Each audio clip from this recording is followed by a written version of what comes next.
आज हम present simple में आफर्मेटिव, और आफर्मेटिव में सब्जेक्ट एक वचन और बहुवचन रहते हैं ना, उसमें एक वचन में क्या होता है, S E S I S लगता है, वो समझेंगे, और बहुवचन में कुछ नहीं लगता, तो वो दोनों समझेंगे किस तरह से होता है। तो आप यहाँ ध्यान दें, मैं लिख रहा हूँ, आप लोग भी लिखते जाओ। मैंने लेंगे अपनी प्रेजेंट सिंपल,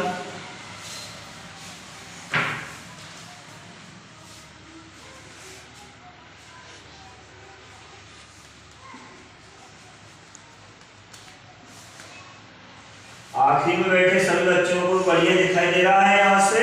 यस सर। आवाज आ रही है क्लियर? Yes sir.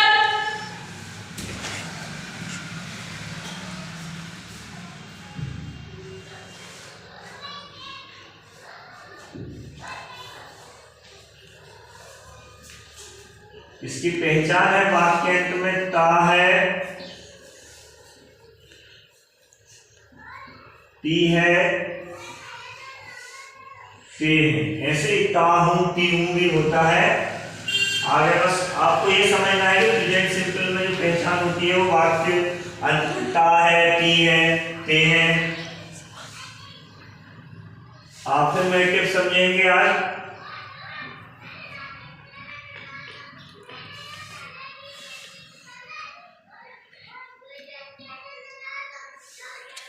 अफर्मेटिव को हिंदी में यहाँ लिख लेते हैं सकारात्मक, ताकि आपको समझ अच्छी से आ जाए। इसका स्ट्रक्चर है सब्जेक्ट प्लस वर्ब का first form plus object plus D of the sentence.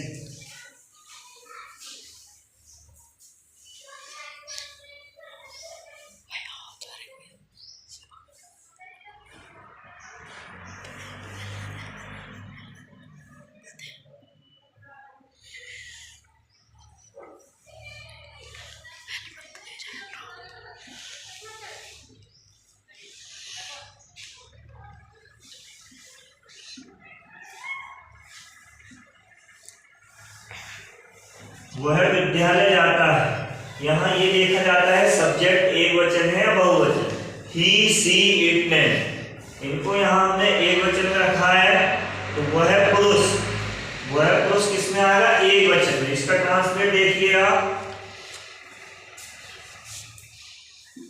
वह पुरुष के लिए लिखेंगे हम ही, वर्ब का फर्स्ट फॉर्म वर्ब हो रही यानी कि गो। अब इसमें एक नियम लगता है, एस ई एस अथवा आई एस लगाने का नियम। तो जिन क्रियाओं के अंत में S H C H double S X अथवा ओ हो, तो उन क्रियाओं में ई एस लगाया जाता है। तो यहाँ हम क्या करेंगे, गो में ई एस लगा देंगे तो हो जाएगा गोइस, ही गोइस टू स्कूल।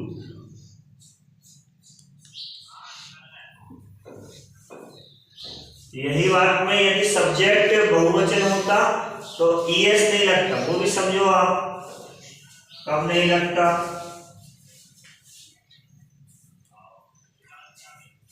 जैसे कि वे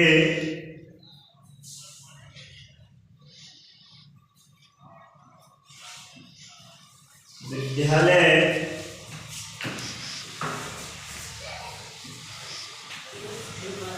जाते हैं, यहाँ सब्जेक्ट बहुवचन है। जब बहुवचन सब्जेक्ट रहता है तो वर्ब के पहले रूप के साथ S E S I S ऐसा कुछ नहीं लगता है। बहुत साधारण जो मीनिंग्स है और जो स्ट्रक्चर है उसके अनुसार हम ट्रांसलेट कर देंगे। यहाँ सब्जेक्ट लिखेंगे पहले दे, फिर इसके बाद वर्ब का पहला रूप लिखेंगे गो। जब भी जाने की बात हो तो ऑब्जेक्ट से पहले यहाँ टू लग जाएगा, दे गो टू स्कूल।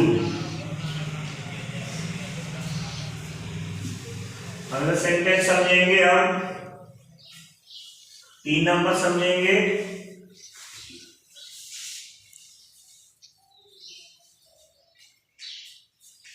वह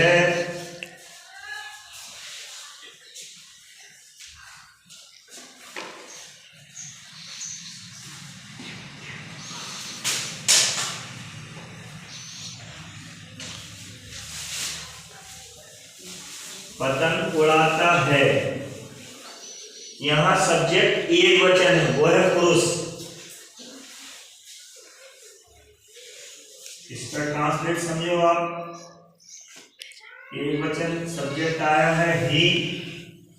वर्ब का पहला रूप उड़ाने के लिए बोलते हैं फ्लाई।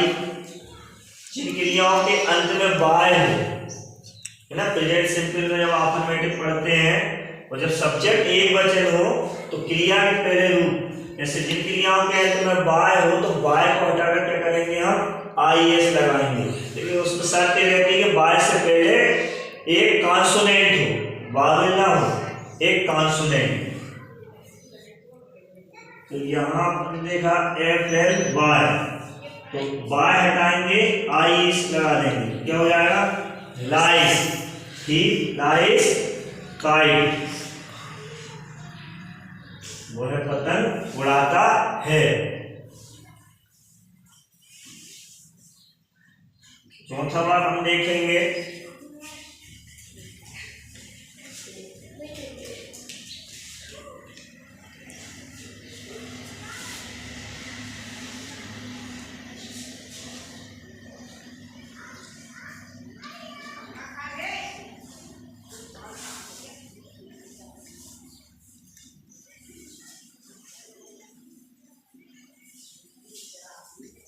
मैं फुटबॉल खेलता हूं।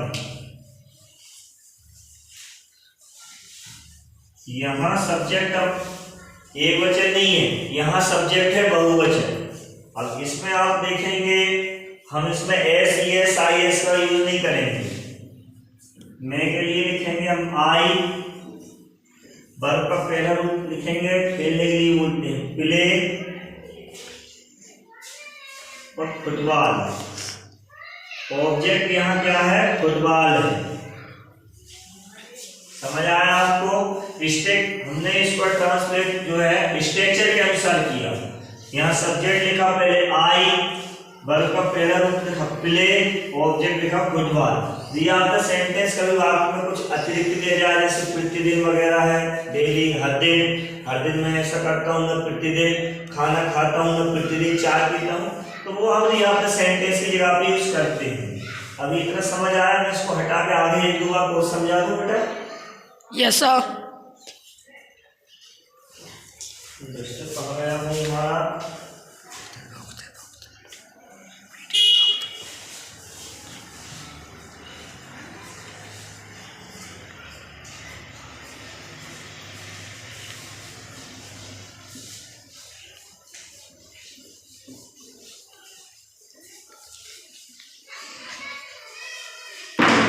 अभी आपने चार वाक्य समझे हैं, एक वचन और बहुवचन समझे हैं।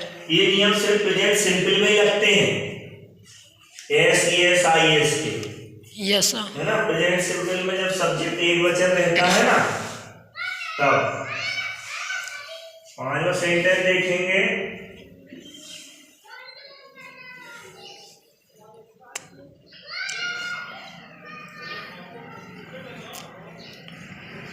सीमा यहाँ आती है, सीमा यहाँ आती है। अब इसका ट्रांसलेट आपको समझना पड़ेगा। सबसे पहले ये देखो कि सब्जेक्ट एक वचन है कि बहुवचन। ही सी लिखने में एक वचन में आएगा, नाम है, नाम एक वचन में आएगा, सब्जेक्ट लिखेंगे सबसे पहले हम सीमा। वर्ब का पहला वर्ब हो रही आने की, कम। तो जिन क्रियाओं के अंत में क्या होता है, क्या हो, SH CH double S single S S अथवा O, उनमें क्या करते हैं हम ES लगाते हैं। ऐसा इसमें कुछ नहीं है। जिन क्रियाओं के अंत में बाय, उसमें बाय भी नहीं है। बाकी इस पर क्या होती है, COME कम। तो यहाँ क्या करेंगे, तीसरा नियम काम करने लगता है। अन्य सभी क्रियाओं में S लगाया जाता है। सीमा कम्स हियर। ये हो गया हिंदी से अंग्रेजी अनुवाद। इसी में अगर सब्जेक्ट बहुवचन होता तो SES कुछ नहीं लगेगा। वो देखो अगला सेम यही का यही बात लेंगे, बस इसमें हम कर्ता बदल लेंगे।